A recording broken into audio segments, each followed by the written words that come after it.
Welcome to the Clinical Podcast Series brought to you by the American Academy of Optometry Foundation. The topic for today's episode is, does non-strabismic amblyopia affect the quality of life of adults? Findings from a qualitative study. I'd like to thank our host, Dr. April Jasper, and our topical expert, Dr. Heather Anderson, as well as our topical editor, Dr. Maureen Plaumann. And now, over to Dr. Jasper. Hi, everyone. I'm April Jasper, and I'm speaking today with Heather Anderson, an associate professor at The Ohio State University College of Optometry. Heather completed both her OD and PhD training at the University of Houston and is a fellow of the American Academy of Optometry. Today, she will be discussing the August 2021 Ophthalmic and Physiological Optics paper entitled, Does Non-Strabismic Amblyopia Affect the Quality of Life of Adults? Findings from a Qualitative Study by Plaumann et al. All right, so Heather, we've talked a few times before. It's going to be wonderful to hear your thoughts on this study as well. But go ahead and, for the people that are just tuning in and just hearing us for the first time, tell them a little bit about you. Sure. So as you said, I'm an associate professor at the Ohio State University College of Optometry. I also chair the graduate program in vision science here. And I do my own independent research primarily in pediatric vision topics. I study accommodation, and I also work with special populations such as those who have Down syndrome. So this study, it looks like, again, it says, does non-strabismic amblyopia affect the quality of life of adults? So let's talk a little bit more about the qualitative nature of this study and what the authors really set out to accomplish with their study. Sure. So the authors of this study were really interested in a specific group of people. And as you said from the title, individuals who have amblyopia in one eye, but it's not from strabismus.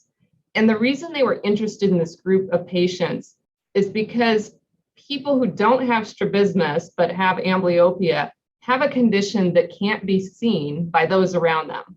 And so unless they tell somebody that they have that condition, no one's going to know. And the bias was that if nobody else can see it, then maybe it's not going to impact your quality of life as much as somebody who has strabismic amblyopia, where they might have cosmetic concerns about their strabismus, for example. And so that was one of their major goals, was to understand the lived experiences of patients who have monocular amblyopia without strabismus. Now, qualitative is a word to describe the method that they use to go about getting this information. So instead of using surveys with pre-existing questions where they tally up patient responses to see how a condition impacts a group of people, they were actually conducting phone interviews. And they did have some prompts, kind of like a case history, where you ask the person when they were diagnosed, if they ever had treatments, but also asking them, how does this affect your daily life? Have you had any challenges because of your condition? And really, again, trying to get at the lived experiences of these individuals so that we can better understand how this condition affects somebody's quality of life. Wow, that's brilliant. And I love the concept. It must have been so interesting to be a part of this study. So tell me, what were the major themes that emerged from the interviews that the authors conducted? Sure. So they conducted interviews with 16 adults who had monocular amblyopia, and the amblyopia ranged from 20/30 to 2200.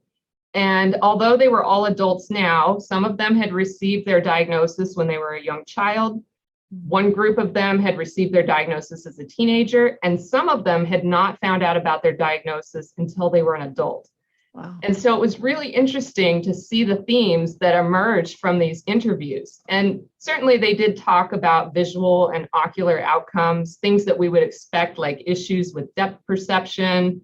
But there were some things that were a little unexpected. So reports of glare or light sensitivity, generalized headaches, even watery eyes. So some of those things came out. But I think what was even more compelling is the way that the condition was impacting their entire life. And so there were a lot of reports of grief over their situation. especially for those who didn't find out about their condition until they were an adult.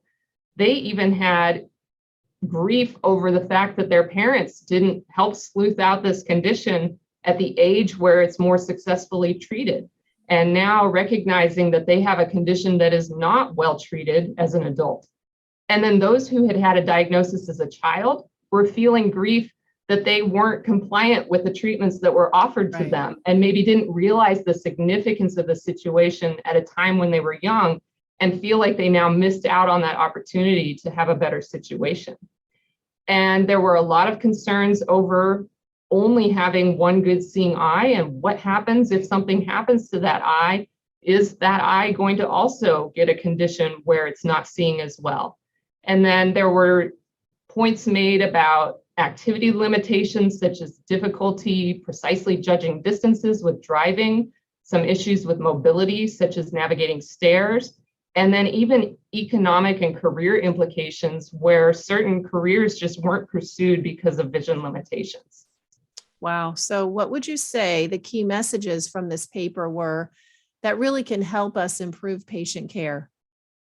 So I think overall, this points that we really need to be having greater conversations with our patients to manage their care holistically. And so thinking about the whole person and how this affects their life beyond a visual acuity, especially these individuals, we might think, well, their binocular acuity is good, and so they're able to function the way that they need to, but really this condition is affecting them in ways that maybe we weren't giving credit for.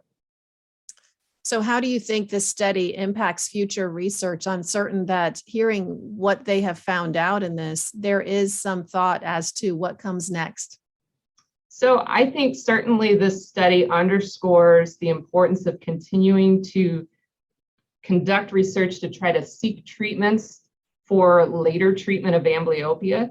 Certainly those who are not discovered earlier on and miss out on that treatment during the sweet period, if we can come up with treatments that are more effective at later stages in life, that would be really impactful for these patients, and perhaps working more to identify these children when it is optimal to treat their condition.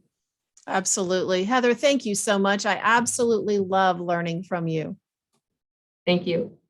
And a special thanks to Cooper Vision for their educational grant to make it all happen.